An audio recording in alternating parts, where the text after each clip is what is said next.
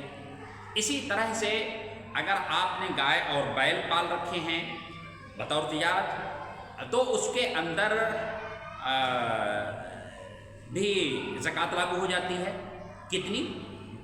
جب 30 تعداد پہنچے، تو بیل اور گائے کی تعداد جب کتنی ہو، جب 30 پہنچ جائے تو اس کے اندر زکوٰۃ لاگو ہو جاتی ہے۔ اسی طرح سے بکریوں کی اگر بات کریں اور بکریوں کی تعداد جب 40 ہو جائے تو اس کے اندر زکوٰۃ لاگو ہو جاتی ہے۔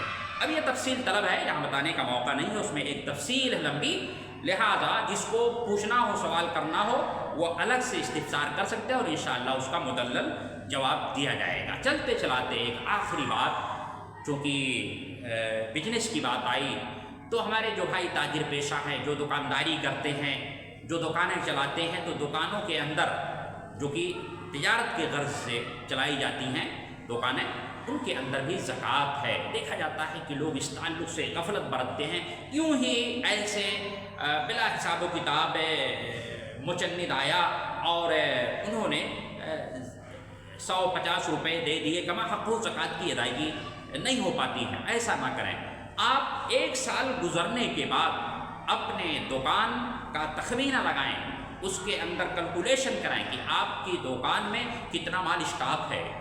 آپ کو حساب رکھنا ہوگا، ایسے نہیں چلے گا۔ آپ عربوں میں دیکھیں یا جو فارن کنٹریز ہیں، باقاعدہ خود اپنے نیپال میں جو اچھی خاصی جو مارکیٹیں ہیں ہوتی ہیں، تو کمپیوٹر رکھا جاتا ہے، پائی کا حساب ہوتا ہے، کتنی آمدنی ہوئی، کتنا صرفہ ہوا، کتنا مال آیا، کتنا بکا اور کتنی سیلنگ ہوئی، کتنا گھاٹا لگا، ساری چیزوں کا حساب و کتاب ہوتا ہے۔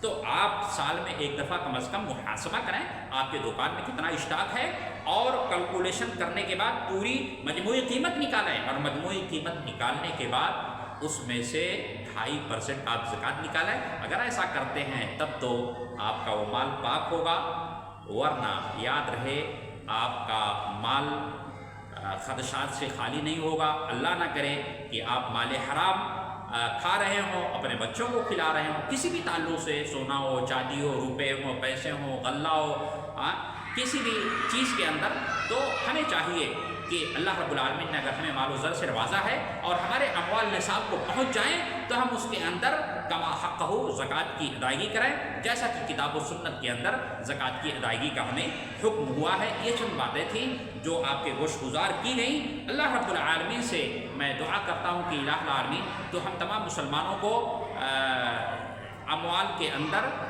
زکوٰۃ کی ادائیگی کی توفیق عطا فرمائے۔ الہ العالمین تو ہمیں فرائض کی بھی توفیق عطا فرمائے اور اسی طرح سے نوافل کی بھی زیادہ سے زیادہ توفیق عطا فرمائے۔ اللہ رب العالمین اس ماہ مبارک کے اندر ہمارے روزوں کو قبول فرما، ہماری عبادتوں کو قبول فرما، ہمیں عذاب قبر اور عذاب جہنم سے بچا، خاتمہ ہو تو ایمان پر اور مرنے کے بعد ہم تمام مسلمانوں کو جنت الفردوس میں جگہ دے، آمین۔ تقبل یا رب العالمین، وآخر دعوانا ان الحمد للہ رب العالمین۔ السلام علیکم ورحمۃ اللہ وبرکاتہ۔